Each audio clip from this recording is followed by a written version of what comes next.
దేవుని పరిశుద్ధ నామానికి మహిమ కలుగునుగాక. యేసయ్య పరిశుద్ధుడు, పరిశుద్ధుడు. మనల్ని కూడా పరిశుద్ధులుగా ఉండమన్నాడు. చూడండి, లూకాసు వార్త 11వ అధ్యాయము. ఆయన ఒక చోట ప్రార్థన చేయుచుండగా చాలించిన తర్వాత ఆయన శిష్యులలో ఒకడు, ప్రభువా, యోహాను శిష్యులు నేర్పినట్లు మాకును ప్రార్థన చేయి నేర్పమని అడిగాను.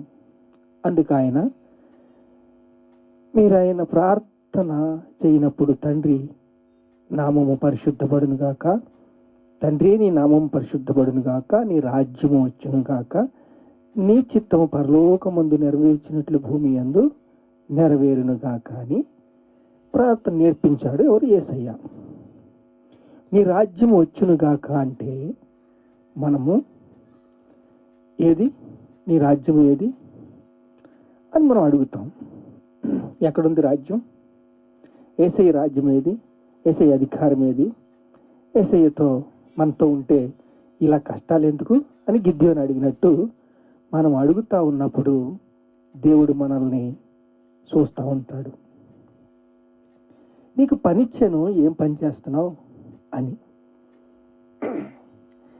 పని భారముగా ఉన్నప్పుడు, సువార్త భారం ఉన్నప్పుడు, పని చేయటానికి దేవుడు పని ఇచ్చినప్పుడు ఆ పనిని సంపూర్ణంగా చేసి ఉండాలి, పరిశుద్ధంగా చేసి ఉండాలి. ఇదే కదా క్రిస్మస్ ఆరాధన.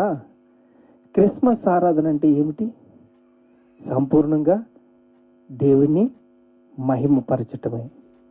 ఇప్పుడు నీ రాజ్యం వచ్చును గాక అంటున్నాం. ఏది నీ రాజ్యం అని అందరూ అడుగుతున్నారు. అన్యజనులు విశ్వాసానికి విధేయులవుతారని దేవుడు చెప్పిన మాట మనము నమ్మాం. దేవుడు వాక్యానుసారంగా ప్రవక్తల మాట, యేసయ్య మాట చెప్పుకుంటూనే వచ్చాడు. నీ రాజ్యం వచ్చును గాక అంటే మనకి నీ రాజ్యంలో పాలు భాగం ఏది? నీ రాజ్యం ఏది? నిజమైన స్వాస్థ్యం ఏది? పరలోక వాసులుగా మనల్ని చూసిన నిజమైన స్వాస్థ్యం ఏది అని అడిగినప్పుడు మనము ఆయన రాజ్యం చూడాలంటే ప్రకటన గ్రంథానికి వెళ్ళాలి. ప్రకటన గ్రంథానికి వెళ్ళినప్పుడు మిఖాయేలు యుద్ధం చేశాడు. ఎవరితోని? లూసిఫర్తో. 12వ అధ్యాయం 10వ వచనంలో, 12వ అధ్యాయం 10వ వచనంలో చూస్తే మిఖాయేలు అతని దూతలు యుద్ధం చేసే ఘట సర్పాన్ని, యుద్ధంలో ఘట సర్పంతో యుద్ధం చేశాడు. ఆ ఘట సర్పము భూమి మీద పడదోయబడ్డాడు. భూమి మీద పడదోయగానే వారికి స్థలము లేకపోయినందుకు పాములు, తేళ్ళు రూపంలోకి భూమి మీదకి వచ్చాడు.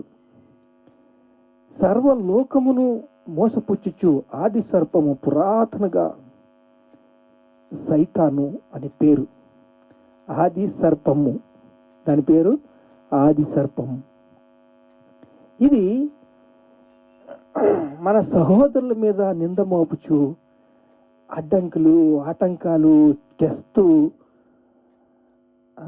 గొప్ప స్వరంతో పరలోకంలో ఒక స్వరం వినబడ్డది. ఏమంటే ఇలాగ వినబడిను, మన సహోదరుల మీద నేరము మోపుచున్న అపవాది పడదోయబడి ఉన్నాడు. ఇప్పుడు రాజ్యము, శక్తియు, బలము, రక్షణ క్రీస్తు ఆయను. ఇప్పుడు అధికారము ఆయన క్రీస్తుదాయనని లేఖనాలు చెప్తున్నాయి. మరి నేనే అల్ఫా, నేనే ఓమేగా, వర్తమాన భూత భవిష్యత్తు కాలంలో ఉండేవాడు నేను. సర్వాధికారము నాకు దేవుడు ప్రభుగా నాకు అధికారం ఇచ్చాడు. నాకు అధికారం రాలేదండి అంటే దేవుని పరిశుద్ధ నామంలో మనము నిజమే మాట్లాడాలి. దేవుని పరిశుద్ధ నామంలో మనము నిజమే మాట్లాడాలి.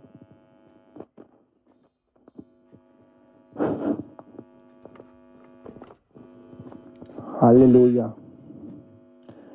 చూడండి, నీ రాజ్యం వచ్చునుగా కానీ ప్రార్థించినప్పుడు నీ రాజ్యము వచ్చింది.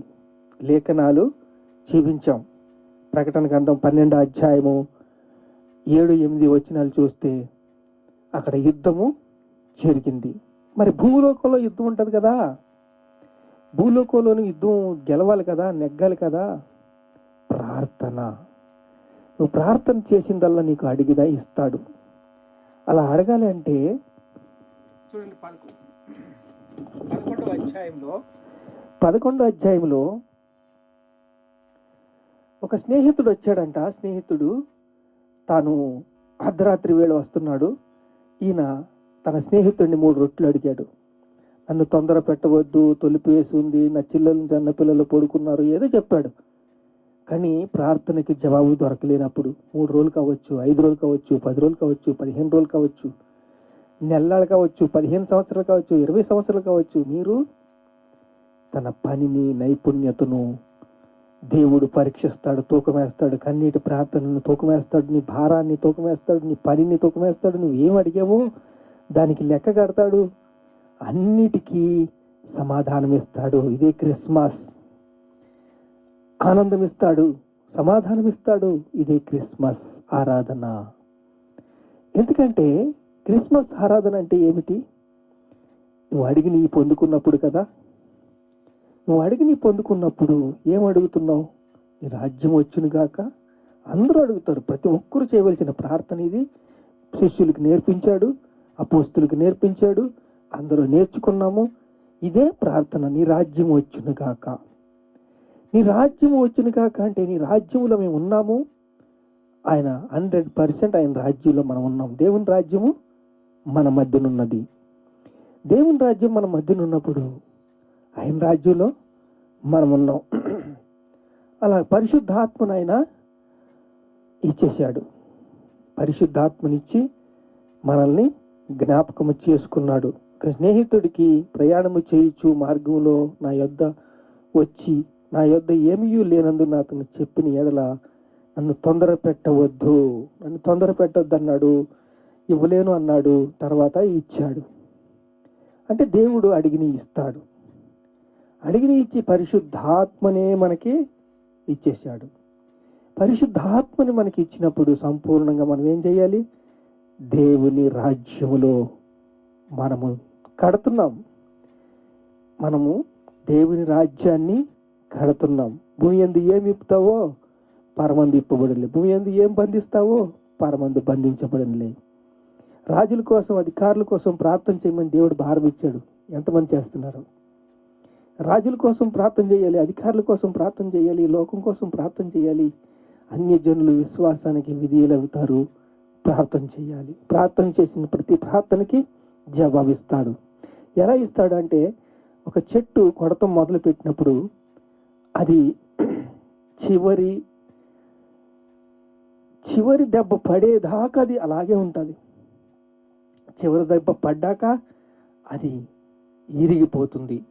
అలాగే ప్రతి ప్రార్థన 2 రోజులు కావచ్చు, 3 రోజులు కావచ్చు, 5 రోజులు కావచ్చు, 15 సంవత్సరాలు కావచ్చు, 10 సంవత్సరాలు కావచ్చు, అది క్యాన్సర్ వ్యాధి కావచ్చు, ఇంకా అనేక విధాల స్వస్థతలు కావచ్చు, శరీర స్వస్థత కావచ్చు, ఫైనాన్స్ విషయం కావచ్చు, ఉద్యోగం కావచ్చు, వ్యాపారం కావచ్చు, ఏదైనా సరే క్రిస్మస్ ఆరాధన అంటే దేవుని రాజ్యం మనం కడుతున్నాం. దేవుని రాజ్యంలో మనం ఉన్నాం. దేవుని రాజ్యానికి మన వారసులం. దేవుని రాజ్యం భూమి మీద ఉండినట్టు పరలోకంలో కూడా ఉండబోతుంది. ప్రార్థన చేసుకుందాం. మహాపరిశుద్ధుడైన తండ్రి, నీతో మాట్లాడవయ్యా, నీకు స్తోత్రాలు. నీ రాజ్యం వచ్చునుగా కానీ ప్రార్థన చేసామయ్యా, దాన్ని నెరవేర్చేవు తండ్రి. నీకు స్తోత్రాలు, స్తోత్రాలు, స్తోత్రాలు, స్తోత్రాలు. ఘనత, మహిమ, ప్రభావాలు నీకే చెల్లిస్తున్నాం తండ్రి. ఆమేన్.